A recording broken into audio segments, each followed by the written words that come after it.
Hai, Assalamualaikum warahmatullahi wabarakatuh. Sehat selalu, Anda dalam kondisi yang sangat prima dan punya effort yang luar biasa untuk menggapai kesuksesan. Hari ini saya Indah Ardina kembali bersama dengan Anda. Kita ada dalam satu acara namanya adalah Podcast Pembangunan, persembahan dari Biro Pengembangan Infrastruktur Wilayah dan Pembiayaan Pembangunan atau Biro PIWPP Setda Daerah Istimewa Yogyakarta.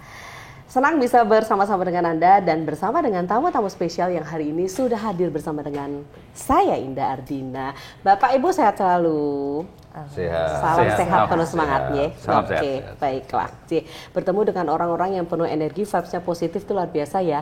1 jam saya punya waktu untuk ngobrol bersama dengan penjenengan. Mudah-mudahan ini juga akan mencerahkan masyarakat ya. Kaitannya dengan tema yang hari ini kita angkat mengenai pengembangan kawasan ekosistem Kars Daerah Istimewa Yogyakarta dalam perspektif sosiokultural. Pak Dewan, apa kabar Pak Dewan? Baik, Mbak Ida. Ya, kayaknya angka-angkanya tertera di sini lagi. Iya, hari ini saya memang baru menghitung-hitung angka saya untuk KUA PPS 2026 kan. Baik, jadi ya. Lagi sangat concern dengan anggaran ya. Oke, tapi Bapak 1 jam ini kita bicara soal Kars dengan senang hati Bapak juga pasti akan bicara mengenai itu. Happy. Karena Bu Kiki di sana kan sudah juga menunggu raperdanya gimana gitu, ya kan? Ahlinya. Sama Mas Abi. Anggarannya gimana gitu. Oke, baiklah. Bersama dengan kami adalah Bapak Nur Subiantoro Esikom, Ketua Komisi C DPRD Daerah Istimewa Yogyakarta. Selamat bertugas Pak Dewan. Ya, Bu Kiki, apa kabar? Sehat, alhamdulillah. Sehat, luar biasa. Terima kasih Ibu berkenan hadir lagi karena kehadiran panjenengan juga membawa informasi banyak ya yang sudah dilakukan Pemda DIY itu sebetulnya apa? Biro Anda ngapain aja gitu? Kaitannya dengan pengembangan kawasan ekosistem Kars di Daerah Istimewa Yogyakarta. Bu Kiki ini Ibu Kiki Sukiani, STMMB, Penelaah Teknis Kebijakan Biro PIWPP Setda Daerah Istimewa Yogyakarta. Baik, ini kayaknya selang-seling ya, duduknya sengaja ya. Di sana, iya, betul. Di sana ada Pak Abe. Selamat siang. Ya, sehat Pak Abe?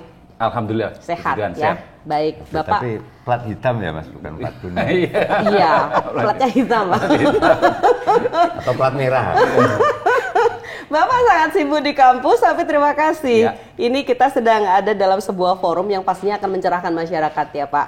Bukan hanya teman-teman yang ada di kampus, tapi masyarakat pada umumnya. Apa yang kemudian dilakukan akademisi dalam hal ini membersamai Biro PIWPP dan juga tentu bersama-sama dengan Dewan pula. Beliau adalah Bapak Dr. Andreas Budi Widyanta, SSMA, Ketua Social Research Center Universitas Gadjah Mada, Yogyakarta. Universitas yang sangat populer dan sedang banyak diberitakan. Gitu. Oke, baiklah. No comment.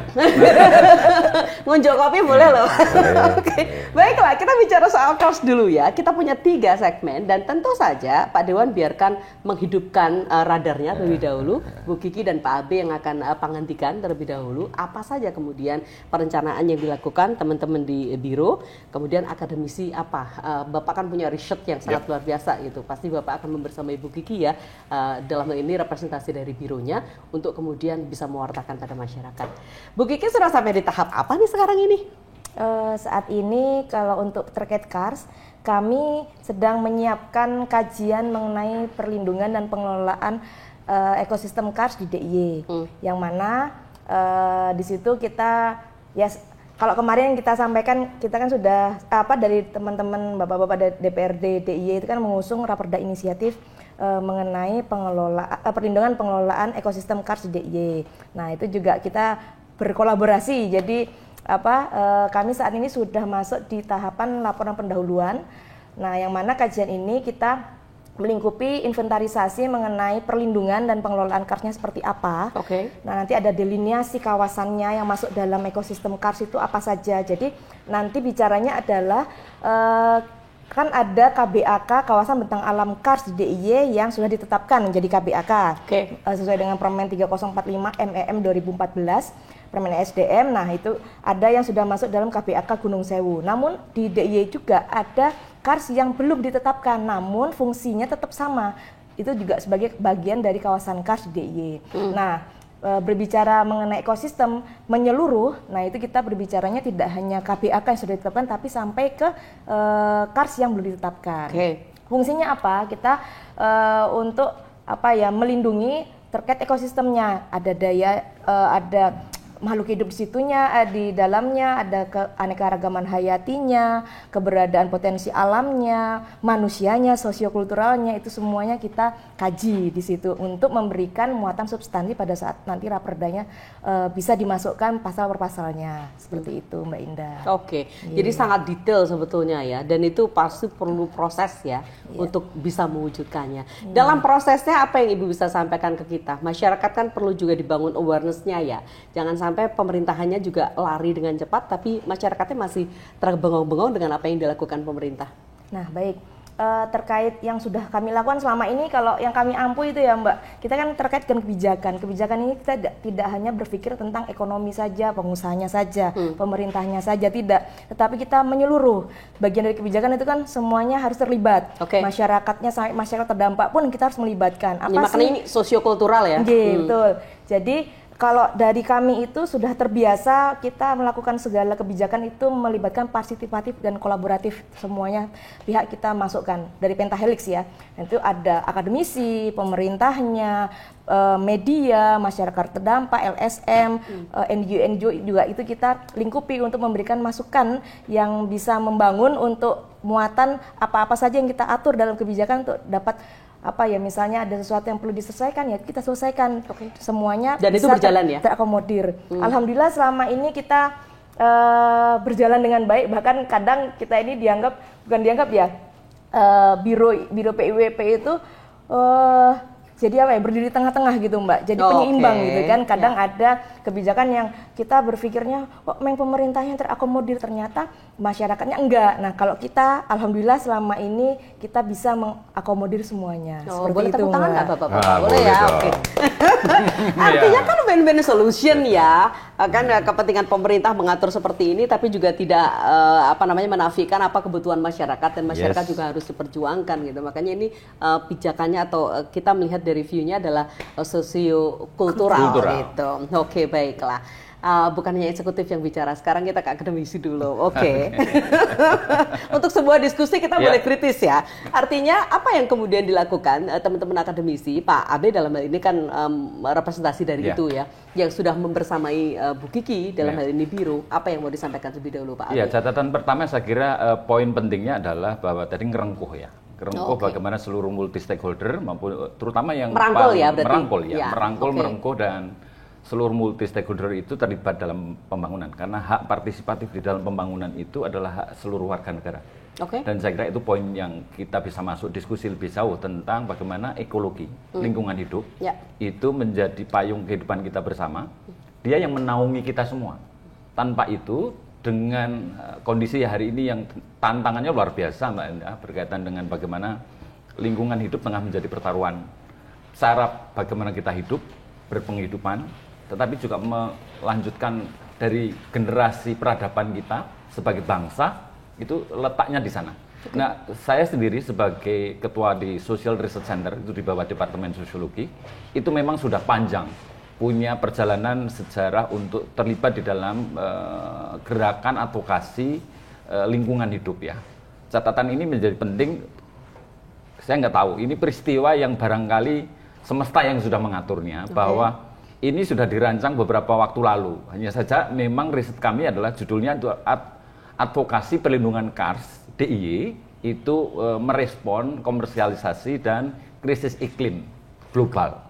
Artinya bahwa dari DIY kita bisa berkontribusi pada dunia, bahwa DIY ini memiliki potensi yang luar biasa untuk terutama kaitannya dengan Kars. Tadi yang secara spesifik memang yang kami riset di Social Research Center itu masih sebatas KPAK Gunung Sewu tadi.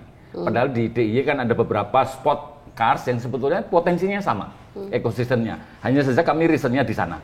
Yang di sepanjang pantai dengan sebegitu panjangnya itu kami meriset di 4 titik penting di wilayah pesisir di Gunung Kidul, dan bagaimana keterlibatan warga di dalam merespon kondisi saat ini. Terutama kalau di Gunung Kidul waktu yang sangat panjang, bagaimana krisis air itu menjadi tantangan keseharian yang sangat real itu dihadapi. Yang paling terdampak dari itu adalah kaum perempuan, Mbak Indah. Oke, sebentar Bapak, 4 titik tadi mana? Itu ada di Kecamatan Panggang, Kapanewon ya. Jadi Panggang, Tanjung Sari, lalu Giri Subo maupun juga Tepus ya. Oke. Nah di 4 titik itu kami melakukan semacam wawancara mendalam sekaligus juga FGD, Focus Group Discussion.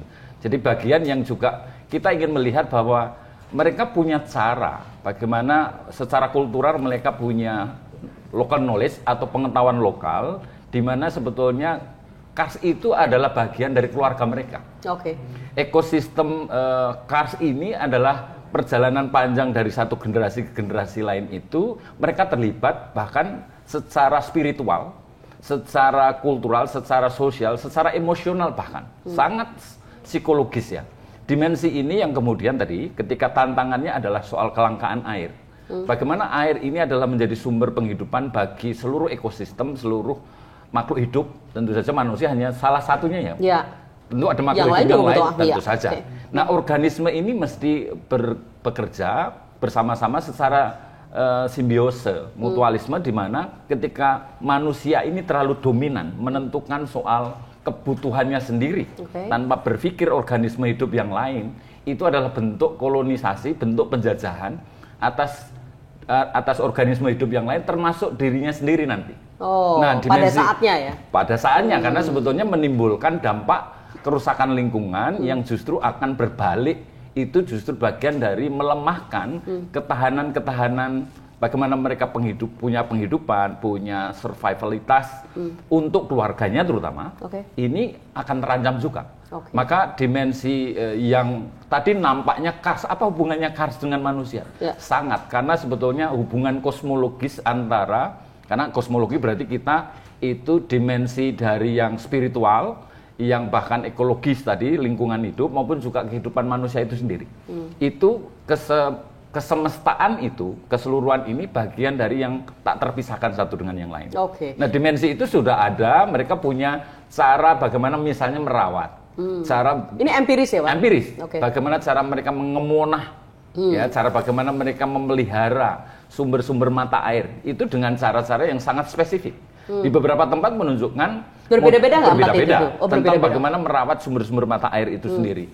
Itu tentu saja dari yang spiritual, bentuknya adalah soal bagaimana mereka selalu memberikan bentuk doa ya, dalam juga praktik ritual, yang juga itu kesemestaan itu juga ada kaitannya dengan penciptaan, di mana mereka ditanam di situ, mereka dilahirkan di situ, itu dengan seluruh lanskap bentang alam Kars itu memiliki sejarah histori yang panjang atas pembentukan dirinya.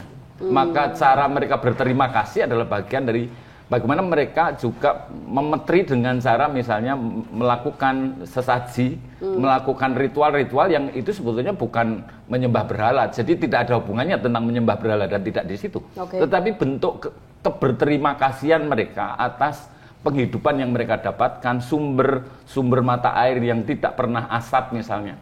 Nah, konteks ini yang kemudian di beberapa titik menunjukkan ada gejala yang sekarang menunjukkan hal berubah, Mbak.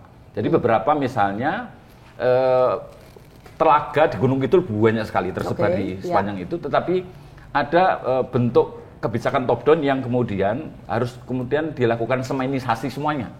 Nah, ternyata itu justru menimbulkan dilema baru ketika beberapa telaga yang semula sumber mata airnya hidup, itu ternyata kemudian hilang mata airnya. Nah, ini kan ada, treatment mereka adalah ternyata kemudian mencari pengetahuan, sumber-sumber pengetahuan lokal yang mereka hidupi dulunya. Nah, ini kemudian direvitalisasi. Ternyata memungkinkan bahwa ada semacam, kami menyebutnya sebagai tradisi ngedrek. Ngedrek itu membuat lumpur di dasaran telaga itu, dan dari situlah sebetulnya banyak organisme, ekosistem yang juga akhirnya memulihkan sumber-sumber mata air itu, tapi dengan tentu saja Mbak Indah menanam pohon, mengkonservasi tanaman endemik lokal yang kemudian itu bisa memunculkan mata-mata air yang ada di daerah itu. Itu kan dari satu daerah ke daerah lain loh tanamannya, dan toponimi ini menamai misalnya desa tertentu dengan waru, dengan dadap, dengan apa, itu kan sebetulnya itu adalah ciri tanaman yang melekat di desa itu. Atau misalnya kalau sekarang yang cukup menjadi sumber mata air itu yang namanya misalnya banyak ya beringin, saya kira itu hampir semuanya itu kemudian dihidupkan ditanam kembali bahkan secara voluntarisme, secara sukarela. Dan itu tentu menyambut begitu banyak multi stakeholder yang juga misalnya menyumbang tanaman, ikut serta dan gerakan itu hidup. Tentu saja gerakan-gerakan itu juga di beberapa titik itu hadir, Mbak Indah. Ya, ini cara mereka kemudian berkomunikasi ya. Betul. Dan semesta kemudian mendukung karena menemukan formula yang baik dari komunikasi mereka gitu. Dan ini beda-beda. Untung mereka masih bisa menemukan sumbernya apa yang harus dilakukan gitu ya. Kalau kemudian sudah orang Jawa bilang kepaten obornya Pak ya, kan kemudian jadi bingung nanti apa yang oke baik. Senang sekali ya bisa mendengar yang seperti ini. Bapak Ngunjuk Kopi Rumen monggo loh, Pak. Nanti. Oke. Bapak radarnya kok kenceng sekali ya diduga. Nanti nunggu buka. Buka jam 3, Pak. Ya baiklah. Tapi dengan cara seperti ini, saya pikir keterlibatan akademisi menjadi sangat penting ya. Karena kan bagaimana memformulasikan sebuah pengetahuan, tapi kemudian pesan ini dideliver ke masyarakat dengan ciri yang berbeda. Kan mungkin kan cara ngomong sama mahasiswa sama dengan masyarakat di sana pasti akan sangat berbeda gitu ya Pak ya. Oke. Nggak ada gesekan dengan masyarakat Pak? Tentu saja beberapa pemerintah daerah ya, terutama berkaitan dengan kan ini ada tegangan ya. Setiap pembangunan itu seringkali juga memunculkan konflik kepentingan. Tentu ada private sector, ada pemerintah, ada banyak ya pihak-pihak yang juga menginginkan mungkin berkepentingan. Ya berkepentingan dalam konteks itu. Terutama berkaitan dengan wisata. Wisata itu misalnya bahwa warga sendiri tahu bahwa ini bagian dari proses mendongkrak perekonomian bagi wilayah mereka. Mereka sadar betul itu. Hanya saja bahwa bagaimana agar ini tidak kebablasan dalam konteks bahwa ekonomi boleh, tetapi barangkali memang perlu ditakar betul. Jangan sampai perekonomian ini juga eksploitatif terhadap ekologi yang justru menjadi sumber penghidupan mereka. Ya, itu yang kemudian mereka kadang-kadang juga mengerem dengan caranya masing-masing. Ada yang bahkan melobi misalnya lurahnya. Ada beberapa lurah yang bahkan kemudian pro terhadap gerakan-gerakan yang tadi muncul itu. Dan melakukan konsolidasi dengan berbagai desa. Jadi ada kerjasama antar desa juga memiliki kemampuan untuk menggerakkan gerakan lingkungan itu juga akhirnya tumbuh di mereka. Dan itu menjadi kesadaran bersama, kayak memori kolektif kurang lebih Mbak Indah. Sehingga ini saya kira juga mereka punya artikulasi, punya cara, mekanisme untuk menyelamatkan ekologinya. Dan ini saya kira hal yang sangat partisipatif ya.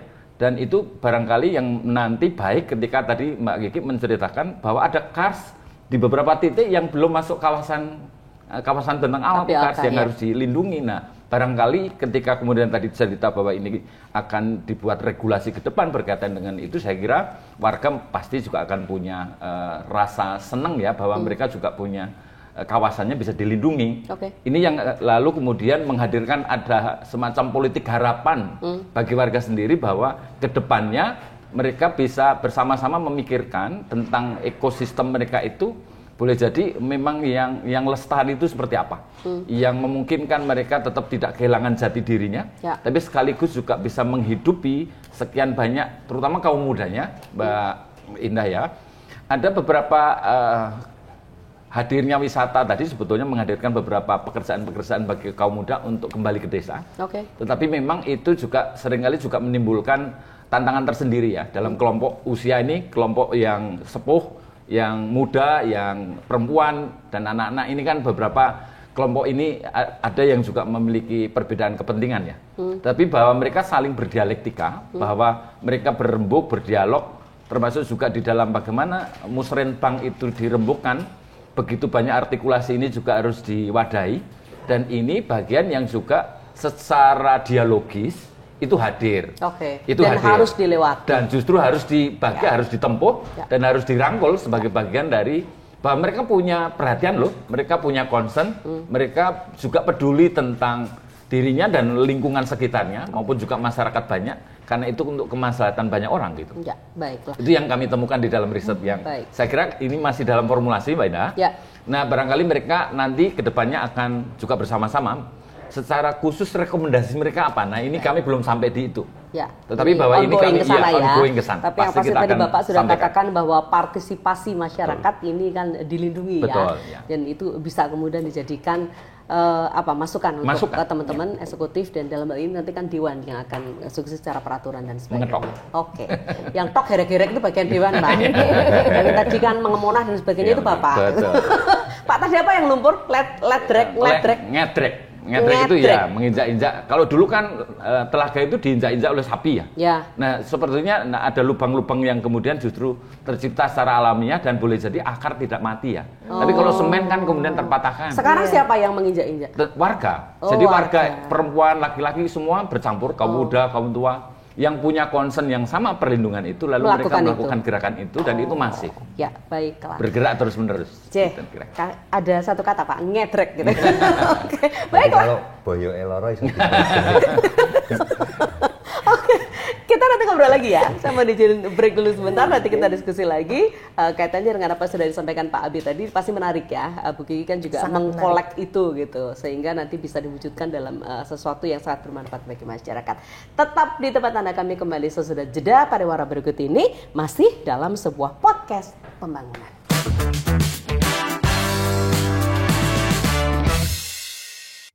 Geopark?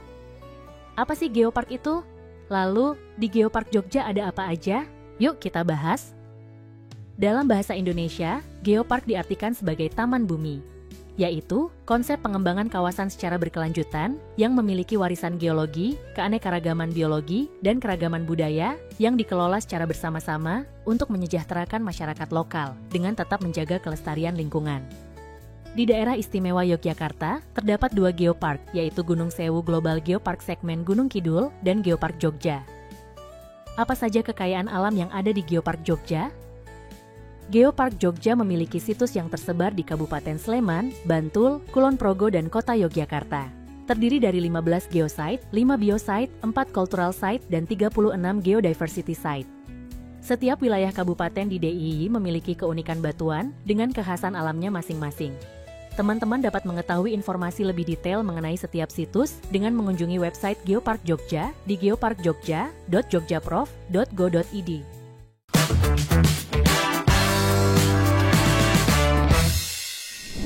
Ya, pemirsa, podcast pembangunan masih bersama saya Indah Ardina, ada Pak Nur, Ketua Komisi C, ya, DPRD DIY, ada Mbak Kiki dari Biro PIWPP, Setda Daerah Istimewa Yogyakarta, dan Pak Abe, akademisi kita.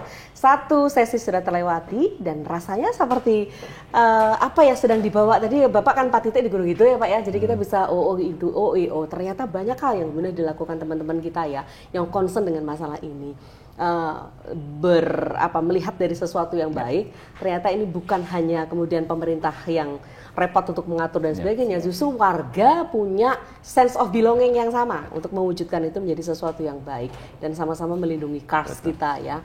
Pak Nur beberapa waktu yang lalu kan nggak dientek-entek kayak sekarang ya Pak ya. Besok anak-anak kita dapat apa gitu kan. Nah ini ternyata itu yang dilakukan melalui sebuah riset yang luar biasa teman-teman di UGM. Bu Kiki kalau lihat tadi atau mendengar tadi Pak Abe sampaikan seneng ya. Jadi checklistnya dicentang-centang gitu ya. Jadi saya nanti bisa ini, saya nanti bisa ini, saya nanti bisa itu ya. Jadi teman-teman itu kalau kita itu di Biro PIWP selama ini itu banyak teman-teman akademisinya. Nah, terutama kemarin kalau dari UGM kita pakai juga UPN itu pokoknya segala bidang ada. Mau sosial ada Mas Abe. Mau yang hukum ada, yang ini ada semua. Itu pun kita mintai tanpa kita harus memberikan anggaran loh. Kita bersama-sama untuk bersinergi intinya untuk DIY yang lebih baik kan gitu. Oke, baik. Luar biasa ini penghormatan komitmen, ya. Mbak. Ya, ini komitmen. Bekalnya komitmen. Betul. Ya, Pak Dewan nih sekarang. Ya. Pak Dewan. Ini melihat yang seperti ini kan teman-teman Dewan pastinya juga lebih giat untuk mendorong ya Pak Dewan. Jadi apa yang kalau disampaikan? Saya tidak aja mendengar tadi, mendengarkan apa yang disampaikan. Jadi begini, memang kalau kita membahas soal podcast ini kayak makan durian, suasananya itu enak, pengen terus, nggak terasa itu udah. Jadi kolesterol Pak. Tetapi begini. Oke lah, kita sudah banyak kajian, ya, sudah punya penelitian soal KARS itu. Tetapi kan sampai saat ini jujur diakui atau tidak diakui, ini masih menjadi sebatas keilmuan. Menurut saya masih didorong lagi kaitannya dengan tadi sosio-kultural itu tadi, keterlibatan masyarakat. Jadi mungkin podcast seperti ini harus terus didorong. Kemudian mungkin melalui sekarang medsos itu. Jadi pengetahuan ini agar masyarakat tahu. Karena faktanya adalah ketika misalnya di Gunung Kidul nih, sebenarnya kalau yang itu menjadi kawasan kars yang dilindungi itu kan masih di kawasannya hutannya, tetapi faktanya sebenarnya karsnya itu ada di bawah tempat tinggal mereka yang sudah ada rumahnya, itu di bawahnya sebenarnya kars, karena itu dalam satu ekosistem kawasan. Nah, oleh karena itu ya ini yang harus didorong, karena begini, di pemerintahan yang sekarang Pak Prabowo ini asta-citanya kan tadi sama Pak Abe di luar sudah diskusikan. Ini sudah jelas loh arahnya, bahwa konsen kita sekarang, pemerintahan sekarang itu sudah memperhatikan lingkungan, termasuk nanti kars. Di dalam asta-citanya Pak Prabowo itu yang pertama itu adalah ketahanan pangan, air dan energi. Ini sudah di sini, karena kars ini ada kandungan air ya. Energinya juga tentu air itu menjadi sumber energi kita untuk ketahanan pangan. Kemudian asta-cita yang kedua ini adalah membangun ekonomi hijau. Artinya ekonomi ini menjadi sesuatu yang keniscayaan. Tetapi lingkungan juga harus diniscayakan juga. Jangan sampai ketika kita membangun itu terus mengabaikan lingkungan ekonomi aja lingkungannya ini sehingga ini berkeseimbangan, karena sekarang faktanya adalah grafiknya ketika pembangunan ekonomi ini terus melejit mengabaikan lingkungan, banyak yang faktanya adalah, contoh saja sekarang fenomena ekor panjang. Monyet ekor panjang. Jangan tuh lihat saya tuh. Enggak, Pak, kita sudah pernah podcastnya itu. Saya pernah ketemu. Ekor saya kan pendek. Tuh Pak Lurahnya ya Pak ya. Yang suka ngambilin makanan warga tuh. Pastor Pak Mei. Itu. Jadi itu ekosistem mereka yang sudah terganggu karena pembangunan yang kurang mengabaikan. Ini real. Kalau analisa kami, bahkan kita sudah ada kemarin riset-riset penelitian, ekor panjangan itu karena habitat mereka terganggu ketika ada jalur lintas selatan. Dulu sebelum ada JLS. Aman-aman aja. Nah, artinya ya kita tidak boleh terus mengabaikan jalur lintas selatan ya, karena itu juga untuk ekonomi. Tetapi bagaimana kita memperhatikan habitat mereka sehingga ini berimbang. Ketika sekarang kita ada itu yang mengganggu, baru kita teriak-teriak yang disalahkan monyetnya. Padahal yang ganggu dia kita gitu ya. Yang disalahkan monyet ekor panjang, yang monyet ekor pendeknya seenaknya. Melakukan lingkungan yang seperti itu. Nah, ini kan ironis. Nah, ironis. Oleh karena itu ini pembelajaran untuk kita semua. Oleh karena itu kita yang ada di daerah ini, kami di legislasi tentu mendorong eksekutif yang membidangi, para ilmuwan seperti Dr. Abe, ya, Mbak Kiki yang nanti ayo terus melakukan pergerakan seperti itu. Nah, kita nanti di legislasi yang kita punya kewenangan budgeting dan anggaran, tentu kita akan mengalokasikan.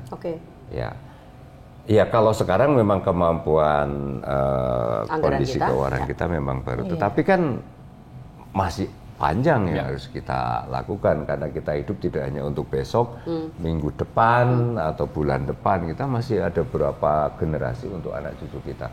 Yang ini kita tidak boleh mengabaikan lingkungan. Sehingga sebelum masuk ke kars secara umum ini dulu, kan kars ini bagian kecil dari sebuah bukan ekosistem kecil ya, sebuah kan spesifik ekosistem yang memang itu kars untuk air. Tapi kan kerangka besar dunia kita ini kan, baik itu udara kita, kandungan energi istilahnya yang oksigen itu net determinator.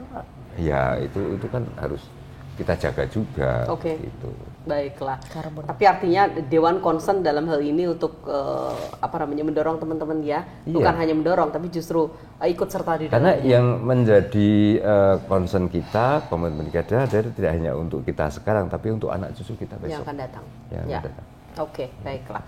Tadi sempat juga sampai ke kata perempuan, tapi saya kemudian jeda sebentar ya untuk bertanya 4 titik tadi itu di mana. Tadi yang terdampak Bapak katakan ada kata-kata perempuan di situ. Apa yang Bapak mau sampaikan? Iya, kaum perempuan ini adalah orang yang paling terdampak ketika lingkungan itu rusak. Yang paling tahu tentang kebutuhan keluarga adalah perempuan. bagaimana mereka mesti menyediakan sumber-sumber pangan untuk keluarganya di setiap harinya. Bagaimana air bersih untuk mandi, cuci kaki, cuci apapun, atau bahkan asupan bagi seluruh anggota keluarga itu kaum perempuan. Yang kemudian bahkan harus dalam jarak jauh ketika mengalami krisis itu perempuan yang mengambil air. Jadi hubungan bagaimana alam dan perempuan itu ada semacam sinatura ya, ada semacam simbol signifikan dan bahwa alam itu sendiri seperti perempuan yang juga memiliki rahim itu. Bahwa lingkungan ekosistem bumi ini kan sebetulnya juga rahim kehidupan bagi kita semua. Organisme yang hidup di dalamnya. Nah, dimensi kalau di dalam perspektif sosiologi ini sering digunakan perspektif ekofeminisme, Mbak Indah. Itu adalah bagaimana ibu yang punya rahim itulah yang kemudian bahwa ibu pertiwi kalau konteks Indonesia hari ini misalnya, itu adalah bagian yang juga harus dimemetri, bagian yang harus dirawat, selalu dimuliakan. Pemuliaan atas sumber-sumber penghidupan, terutama air tadi, itu yang nantinya apakah air ini akan digunakan untuk apa? Seluruh makhluk hidup pasti membutuhkan air itu kan. Maka ketika kemudian air itu langka, perempuan yang struggling paling luar biasa. Dimensi-dimensi gerakan perempuan untuk menyelamatkan ekosistem lingkungan hidup itu sebetulnya kalau di berbagai penjuru Nusantara ini ada begitu banyak kaum perempuan masyarakat adat. Tentu saja bagian di Jawa juga bagian dalam konteks itu. Nah, relasi tentang hubungan alam manusia dan sesamanya ini sebagai satu kesatuan yang sebetulnya hubungan segitiga yang tidak bisa dipisahkan.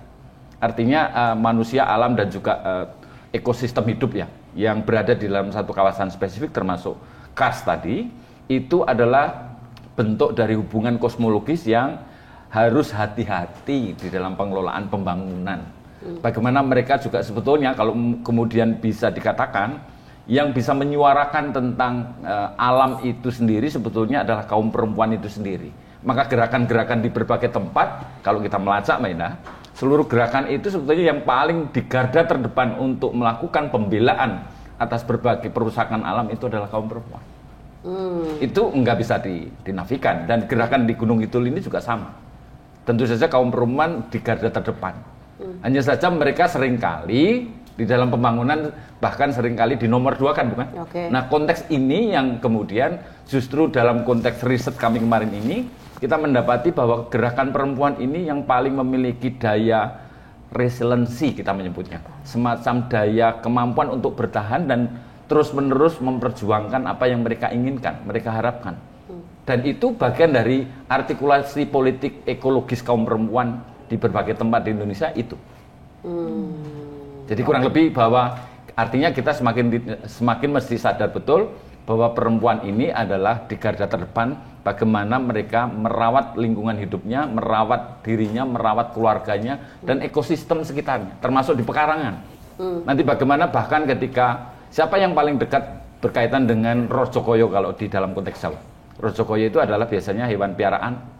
Dan bahkan ketika banyak sapi di Gunung Kidul kemarin mengalami sakit antraks misalnya atau mulut dan kuku, bahkan kaum perempuan itu yang paling merasa bahwa sapi itu adalah anggota dari keluarga yang dia harus dekati ketika sakit. Bahkan mereka tidur di kandang.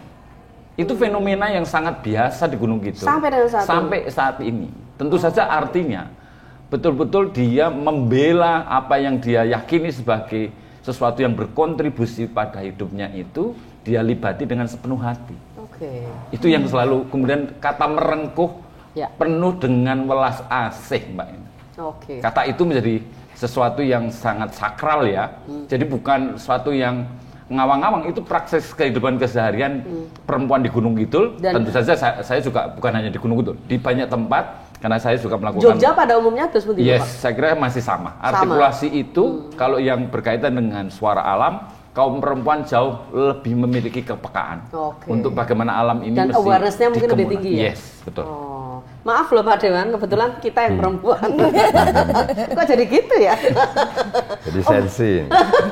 Jadi begitu tapi ya, kondisi yang ada betul. ya. Kan kalau kita bicara Kars kan di Gunung Kidul, Bantul, Kulon Progo.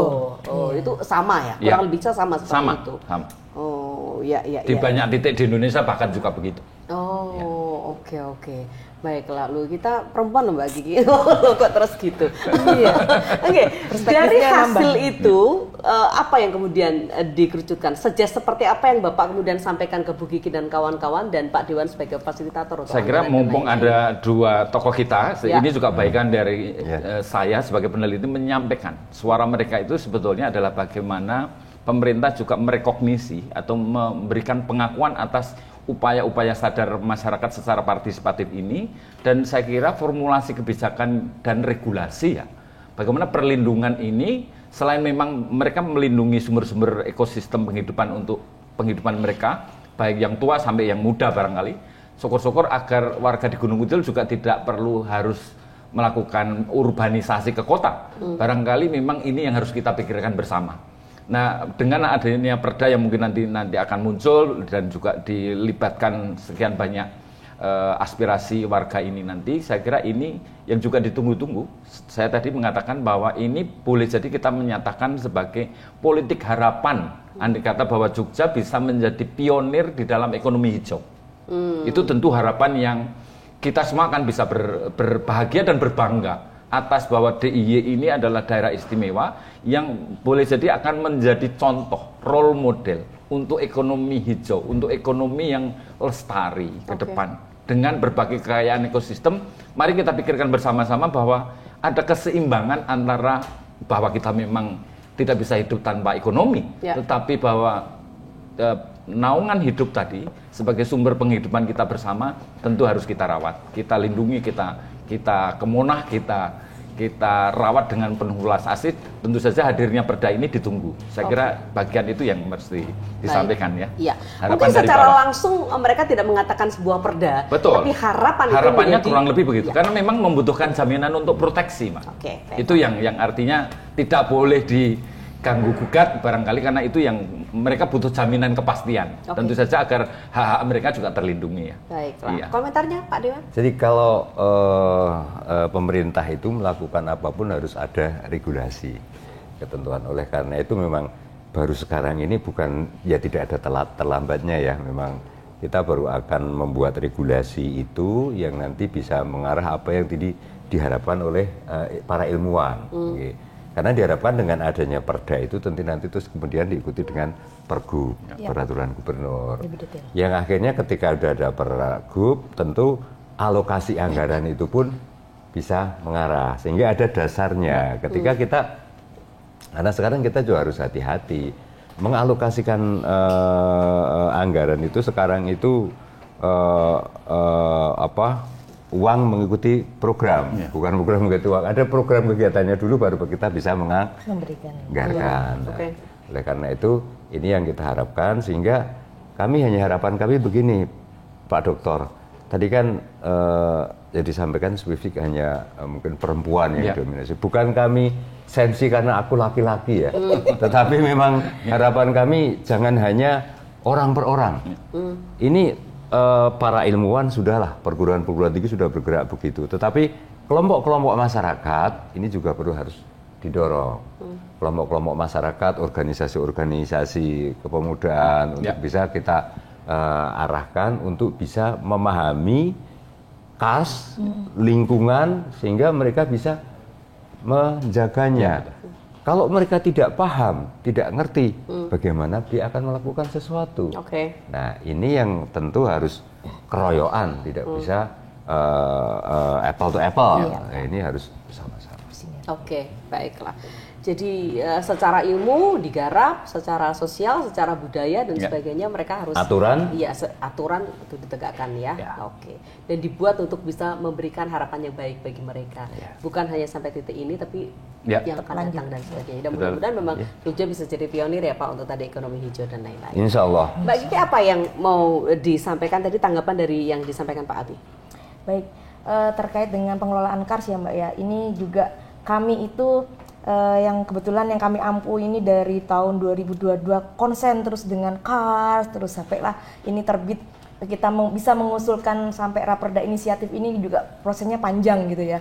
Dan kami konsen untuk urusan kars ini karena kalau dilihat itu kebijakan di Pemda DIY ini belum banyak yang menyasar ke urusan Kars. Nah, momennya pas pada saat kami konsen, pada saat itu kan pernah ada ini Mbak. Perda ini sendiri kemarin sebenarnya sudah diantrikan panjang ya Mbak? Panjang, iya. Waiting list ya? Waiting list. Nah, soundingnya gitu. ke Pak Nur, alhamdulillah. Akhirnya digolkan, nah gitu. Digolkan, oke. Nah itu tadi, karena laki-laki. Kars ini tidak nanti marah kalau kita bilang perempuan. silakan marah. Karena Kars ini tidak menjadi kebijakan populis, padahal di situ perlu diatur yang urgensinya malah lebih banyak gitu. Namun kepentingannya juga banyak sepertinya Mbak. Ini masih dipandang sebelah mata ya, nggak populis ya, gitu. nggak urgent ya, kayak gitu ya. Padahal justru itu yang harus lebih diatur sebenarnya. Apalagi kita pengembangan kawasannya kan ke selatan ini Mbak. Visi dan misi gubernur kan seperti itu. Menghadap sana. Iya. Oke, baiklah. Kita nanti ngobrol lagi. Kita harus jeda terlebih dahulu. Podcast Pembangunan akan hadir sesaat lagi sesudah jeda pariwara berikut ini.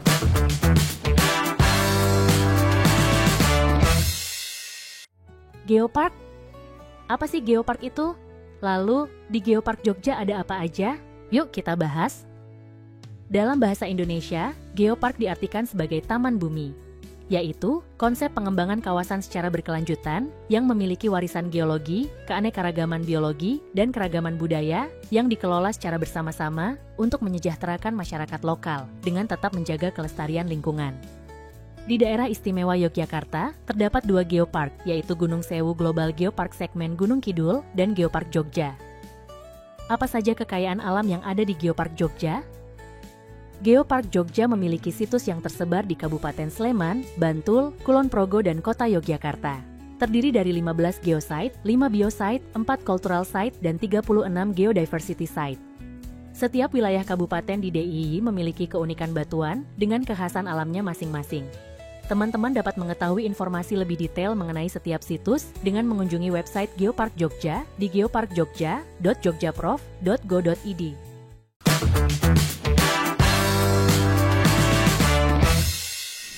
Ya baik pemirsa, ini sesi ketiga, sesi akhir dari podcast pembangunan, persembahan dari Biro Pengembangan Infrastruktur Wilayah dan Pembiayaan Pembangunan atau Biro PUWPP Setda Daerah Istimewa Yogyakarta. Bisa diperpanjang nggak? 6 sesi itu? Kok presenternya ngenyang ya? Lepas kalau ketemu sama Pak Abe kayak gini kan kayak kuliah berapa semester gitu. Rapat koordinasi Mbak. Rapat koordinasi jadi satu. Oke. Tadi sampai Mbak Kiki ya? 6 SKS. SKS ya. Mbak Kiki ya tadi ya. Oke, jadi sebetulnya ini aja sudah waiting list dan kemudian tadi Pak Ketua Komisi mengatakan didorong lah untuk segera bisa dan sebagainya. Artinya ini juga perlu effort sih teman-teman legislatif dan juga eksekutif ya untuk bisa memperjuangkan ini. Ini boleh kita apresiasi Pak bahwa awareness terhadap kepentingan warga ini pasti juga sangat besar gitu. Bukan hanya sekedar program, tapi agak ini loh, bukan yang program mengikuti uang, tapi uang itu bisa mengucur ketika ada program ya Pak. Kan program dulu ini yang dibutuhin apa gitu. Bukan kemudian ada uang, kemudian ada membelanjakan. Bukan seperti itu berpikirnya. Ini masyarakat kan perlu diluruskan juga cara berpikirnya. Lanjut ya Mbak Kiki, silakan. Ya. Nah itu tadi, jadi kita itu dari tahun 2022 ceritanya itu ada dinamika lah Mbak ceritanya. Ada satu Pemkab Gunung Kidul pada saat itu terkait dengan saat ini kondisinya di sana Kars semua, perlu pengembangan ekonomi dan sebagainya sehinggalah mau meninjau kembali KBAK-nya. Nah kemudian di satu sisi masyarakat, LSM, akademisi yang punya kepentingan juga di situ terkait Kars itu juga menolak ceritanya. Jadi ada 2 kepentingan di situ. Nah pada saat itu 2022 menolak tuh karena apa ya? Ketidaktahuan atau enggak? Jadi satu sisi kan meminta untuk pengurangan luasan KBAK. Baiklah. Satu sisi menolaknya dalam artian tidak boleh dikurangi. Ya kamu boleh mengembangkan, tapi kan nggak harus dengan pengurangan luasan. Nanti kan kalau dipikirkan mesti ada pembukaan lahan, pengeperasan dan sebagainya. Padahal Kars itu kan sensitif. Apabila dia dibuka lahannya, kemudian kan urusan airnya kan juga terganggu di bawahnya Mbak. Nah di situ, jadi kami memfasilitasi lah di antara kepentingan-kepentingan itu. Kami berkoordinasi dengan para akademisi yang membidangi masing-masing dari geologinya, aspek sosiokultural tadi, hukum dan sebagainya. Kita memberikan rumusan kebijakan lah seperti itu Mbak. Sehingga pada tahun 2022 itu Bapak Gubernur DIY memberikan surat. Kami membuat kebijakan itu yang disampaikan kepada Bupati Gunung Kidul bahwa ini peninjauan kembali harus ada kajiannya dulu. Bener nggak yang kamu lakukan untuk misalnya ini mau membuat pengurangan apa urgensinya dan sebagai kondisi eksis seperti apa. Nah kemudian nanti disampaikan plus minusnya seperti apa. Nah untuk pengembangannya seperti apa. Nah namun yang terpenting adalah di situ kan karena ini berbagai stakeholder yang bahkan sampai ke masyarakat terdampak yang mempunyai melingkupi kawasan tersebut. Jadi Pak Gub itu meminta kalau adanya pengurangan luasan KBAK justru harus disepakati oleh semua stakeholder yang terkait di situ. Oh, jadi jangan ada yang tersakiti. Iya, gitu kan. Jadi di surat itu ada harus bersepakat dengan Pemda DIY. Kemudian karena KBAK Gunung Sewu kan ada Jateng sama Jawa Timur, Pacitan, Wonogiri yang sudah ditetapkan dalam UNESCO Global Geopark Gunung Sewu itu juga harus bersepakat kalau memang mau dikurangi luasannya. Kemudian ada akademisi berbagai kepentingan kan ada arkeologi, geologi, sosiokultural dan sebagainya juga bersepakat. Sudah ada suratnya tersebut. Kemudian sampai masyarakat terdampak, LSM juga harus bertanda tangan. Itu kan kalau kita pikir itu akan sangat sulit ditempuh, kan nggak mungkin. Jadi jaganya seperti itu. Kalau dari arahan Pak Gub ya kita dalam mengembangkan sesuatu kawasan ya kita harus bersepakat dengan semuanya. Tidak ada satupun yang tertinggal. No behind left behind. Oke. Dan sampai dengan saat ini sudah agak melegakan menurut Mbak Kiki. Nah, alhamdulillah kita 2024 kita melakukan kebijakan pemanfaatan jasa lingkungan pada KBAK Gunung Sewu. Jadi nilainya KARS ini berapa dibandingkan dengan PDRB DIY. Nah, itu kalau 2045 itu sampai kuadriliun itu Mbak hitungannya jika kita bisa mempertahankan KARS-nya. Sangat signifikan. Iya, seperti itu. Nah, kemudian alhamdulillah kita mendorong terus urusan KARS ini menjadilah Raperda inisiatif. Nah, kemudian nanti kita harapannya setelah Raperda ini muncul terbit juga, kita tidak hanya sampai di situ, kita bisa karena tusinya biro kan kebijakan yang Mbak, kita mungkin bisa membuat pergubnya sampailah tadi ke pengelolaan ke masyarakat yang pergerakan-pergerakan di tingkat desa itu juga perlu diakomodir di situ. Kita adalah membuat semacam kegiatan yang memang bisa melakukan penguatan kapasitas di masing-masing desa seperti itu. Ada sudah ayam karena payung hukumnya kemudian sudah ada. Iya. Oh ya makanya kan ide-ide Pak Nur ini ya dan kawan-kawan. Terima kasih Pak Nur. Iya. Gitu kan Nur ya? Iya kan tadi keniscayaan dan sebagainya Pak ya. Yang itu juga harus seperti itu. Jangan hanya faktor ekonomi saja dan lain-lain. Kadang-kala nanti Pak Nur pasti akan menggarisbawahi. Kadang-kala Pak Abe yang perlu disampaikan juga kepada masyarakat adalah masyarakat ini kan saya juga masyarakat ya. Jadi artinya kalau ada sesuatu yang kita belum tahu tapi sudah rejected terlebih dahulu, itu biasanya belum mengerti bahwa besok kedepannya akan apa, gitu kan? Harapannya seperti apa? Tadi tarik menariknya mungkin dengan ekonomi, dengan pariwisata dan lain. Apa yang mau disampaikan Pak? Kalau berkaitan dengan itu ada satu perspektif yang sebetulnya ini tentu saja hasil analisis ya. Tapi juga bagaimana kita punya imajinasi ke depan. Karena waktu perjalanan hidup kita tentu membutuhkan cara pandang yang panjang. Jadi tidak pendek seperti catatan dari Pak Nur tadi dan juga Mbak Kiki. Perencanaan itu mesti membayangkan, mengimajinasikan. Temuan kami di lapangan menunjukkan bahwa kalau misalnya saja analisis itu kemudian kita bayangkan bahwa Jogja juga bisa menjadi wisata edukasi dunia. Karena dengan kawasan bentang alam KARS Gunung Sewu tadi itu sebetulnya banyak sekali jurnal internasional yang sudah membahas itu dan intelektual dunia ini sebetulnya juga bisa hadir sebagai wisatawan. Dan dia justru bisa lebih panjang tinggal di situ ketimbang yang nampak masif tapi sebetulnya juga menghadirkan polusi yang problemnya tidak ringan gitu. Ini masyarakat perlu tahu Pak supaya orang tentu saja membayangkan wisata hijau, wisata edukasi, wisata yang barangkali lebih minimal dalam perusakan walaupun berkaitan dengan wisata. Itu bahwa wisata edukasi berbasis ekologis tadi sebetulnya punya gambaran yang prospektif menurut saya. Secara analisis menunjukkan itu. Yang kedua ada dimensi misalnya hari ini tentang bagaimana saving carbon storage itu ada di dalam bentang alam KARS itu. Dan itu bisa diekonomisasi, ada monetisasi berkaitan dengan itu.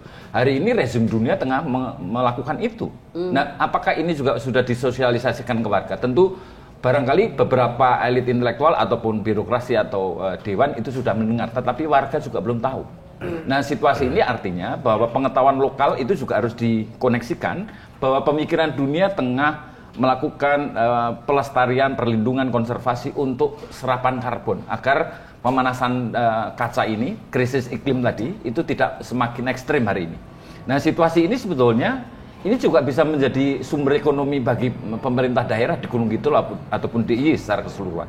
Itu yang juga dijumbuhkan, misalnya ada fenomena temuan menarik, Mbak Indah. Saya lupa untuk menceritakan. Ini temuan yang bahkan di Tepus itu ada sekolah Pranoto Mongso dan itu digawangi oleh 3 bini sepuh, yang itu sesepuh desa dan membuka kelas. Oh, ini kapan tandur, kapan itu ya? Iya, betul. Dan itu ternyata menghitungnya itu tidak setahun 2 tahun, dia bahkan 1 windu. Pergeseran itu hitungan Pranoto Mongso itu harus dihitung 1 windu. Karena itu perjalanannya kalau kemudian di crosskan antara ini penanggalan Jawa, penanggalan Masai, penanggalan, tentu saja ada banyak penanggalan, yang itu kalau kemudian dihitung itu, maka kenapa hari ini penjelasannya krisis iklim itu terjadi, mereka masih bisa melihat. Walaupun tentu ada tantangan baru ya, bahwa pergolakan alam yang ternyata begitu mudahnya berubah itu, dalam konteks mereka bisa menjelaskan kenapa demikian. Karena hitungan kalkulasi itu ternyata mereka punya hitung-hitungannya. Dan ini bisa bahkan dinyatakan sekolah terbuka bagi anak muda. Jadi kalau tadi Pak Nur juga ngendiko soal bahwa anak muda juga perlu direngkuh loh, agar mereka juga merasa dilibatkan, direkognisi di dalam pembangunan. Nah, ini juga kaum tua yang 3 ini, ada Mbah Bambang, ada Mbah Mido gitu ya, yang satu lagi saya lupa.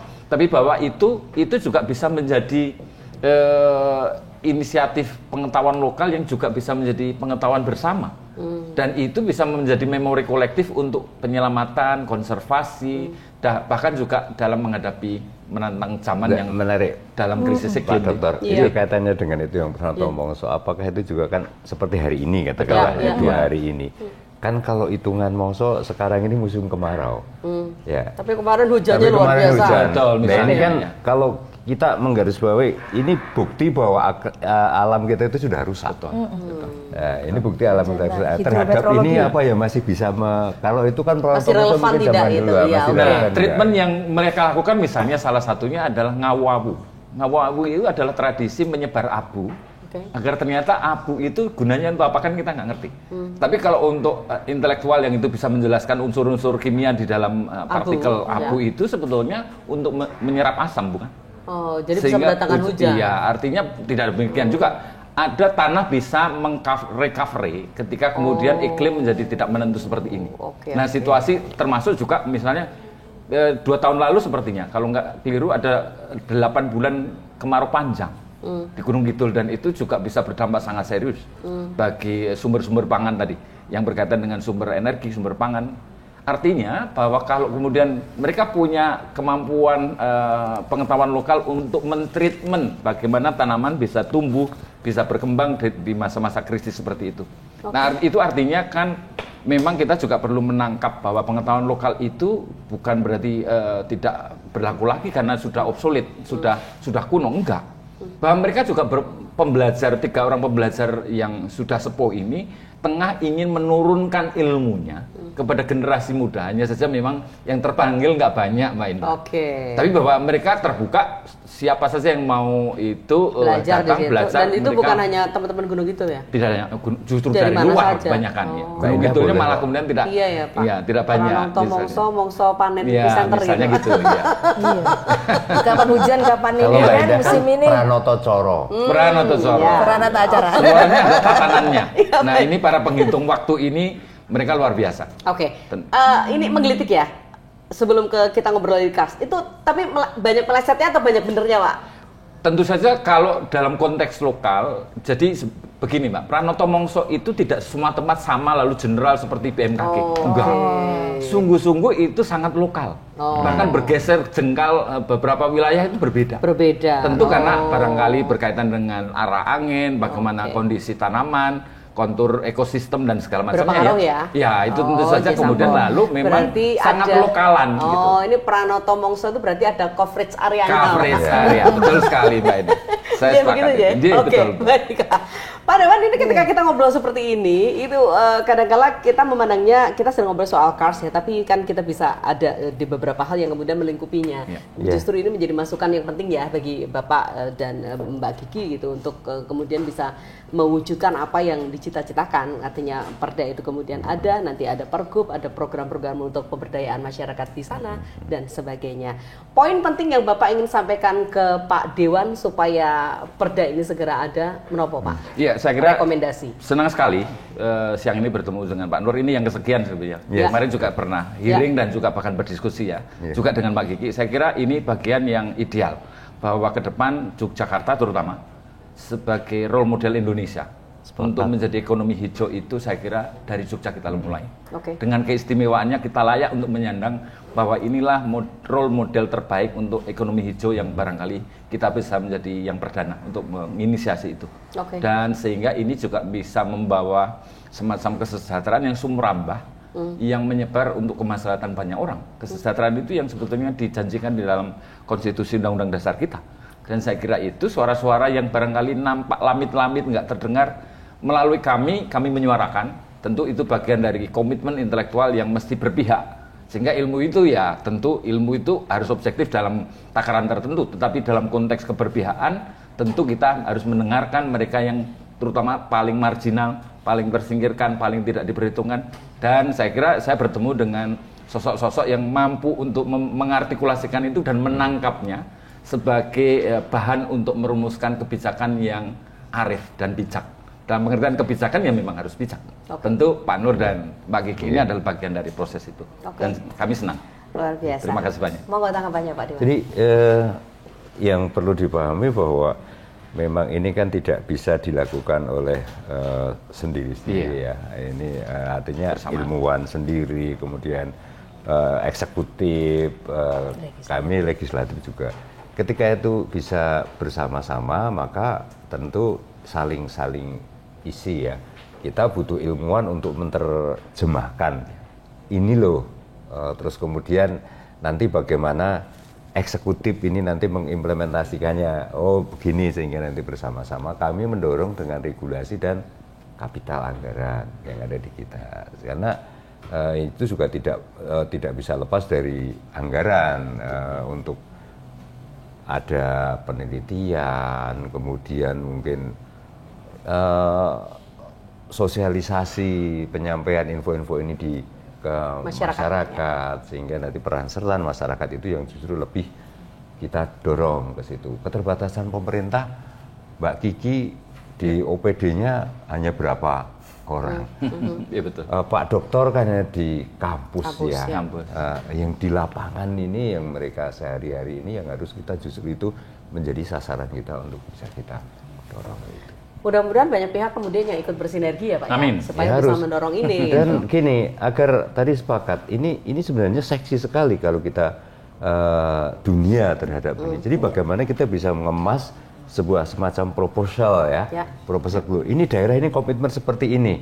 Kita tunjukkan kepada mereka ini loh. Terus kita butuh ini. Nah, mungkin akhirnya ada keterlibatan dunia negara-negara untuk ini. Betul. Nah ini luar biasa. Oke. Dan tercipta tadi yang dikatakan bukan hanya orang Tulan, tapi di sana akan lebih panjang. Spirit Jogja saya suka, Mak. Memayu Hayuning Bawono. Seluruh kesemestaan ini nampaknya memang harus dilestarikan. Baik, luar biasa Pak Abi, terus Mbak Nuwun. Bagi apa yang mau disampaikan ya acara? Baik Mbak Indah, Pak Nur dan Mas Abe.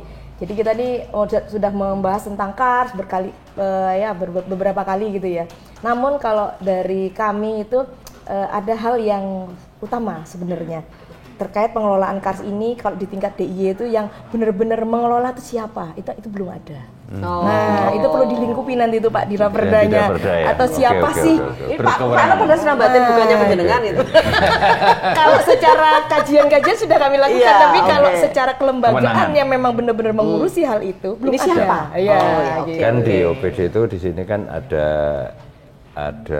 apa tata ruang. Iya Bapak, ini terkait Kemudian tata ada ruangnya. DLH juga, lingkungan hidup. Terus bironya Mbak Kiki. Iya, gitu namun kalau itu kan tetap terbagi terhadap sektor-sektor saja sesuai dengan kewenangannya. Namun yang secara kalau misalnya kayak Geopark gitu kan kita ada badannya sendiri. Nah kalau secara Kars ini, tapi kita bicara tidak hanya Kars Gunung Sewu ya, semua Kars yang ada di DIY harus ada kelembagaan yang mengatur. Mungkin di tingkat DIY itu nanti siapa seperti itu. Oke, baik. Perlu itu ini diatur. closing statement yang sebetulnya curahan hati. Ya kan? Masih PR, Kita menjadi PR. muluk-muluk tapi nggak ada kewenangannya, Wiki Sopo kan juga agak repot ya.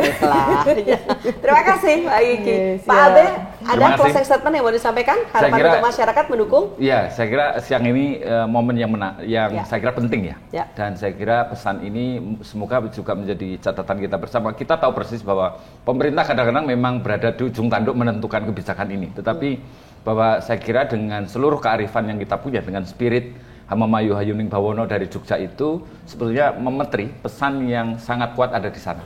Dan masa depan Jogja terutama, tentu saja untuk Indonesia, semoga dari Jogja ini bisa muncul inisiasi yang perdana untuk ekonomi hijau dan bisa menjadi role model Indonesia, tapi mungkin juga dunia. Amin. Ya, terima kasih Pak Abi. Monggo Pak. Oke, jadi apapun yang akan kita lakukan tetap kita support. Tadi masukan-masukan, kalau saya melihat tadi yang disampaikan Mbak Kiki terkait siapa yang akan mengelola. Menurut saya nanti di Rapperda bisa dimunculkan. Yang nanti mengorkestrasi adalah siapa? Jenengan. Tapi nanti ada lagi-lagi harus dimaturkan ke pimpinan itu Pak. Enggak, bukan ke pimpinan. Artinya jenengan itu PEIW. Tetapi nanti kita munculkan di dalam perda. Jadi nanti regulasi itu mengamanahkan. Biasanya mengamanahkan itu dan juga nanti dukungan semua pihak, baik itu ilmuwan dan akademisi, praktisi seperti Dr. AB ini juga yang kita harapkan nanti partisipasinya. Matur Mbak Rawon, Pak Nur terima kasih banyak. Selamat bertugas kembali Bapak, Mbak Gigi, Matur nuwun, Mbak Indah. Kalau nanti bahan sampur ya siap lah ya. Masyarakat mendukung gitu. Pak Abe kan juga selalu mendukung. Jangan khawatir, ini Komisi C sama Pak Nur dan kawan-kawan juga pasti ikut. Pak juga mendukung kan? Iya pasti. Ya Matur Mbak Nur, Rawuhipun 1 jam ini sangat berarti bagi kami dan mudah-mudahan juga berarti bagi masyarakat ya yang menonton podcast pembangunan kali ini, karena dari sebuah ketidaktahuan dengan nonton acara ini mudah-mudahan banyak kemudian yang akan bisa dilakukan. Kerentak ini harus memang dipicu ya. Monggo kita saling memantik gitu dan kita bersatu padulah untuk sesuatu yang lebih baik. Tadi dari Jogja untuk dunia gitu ya. Terima kasih banyak. Saya Indah Adina mengakhiri podcast pembangunan kali ini. Persembahan dari Biro Pengembangan Infrastruktur Wilayah dan Pembiayaan Pembangunan Biro PIWPP Setda Daerah Istimewa Yogyakarta. Sampai jumpa di podcast pembangunan berikutnya. Assalamualaikum warahmatullahi wabarakatuh.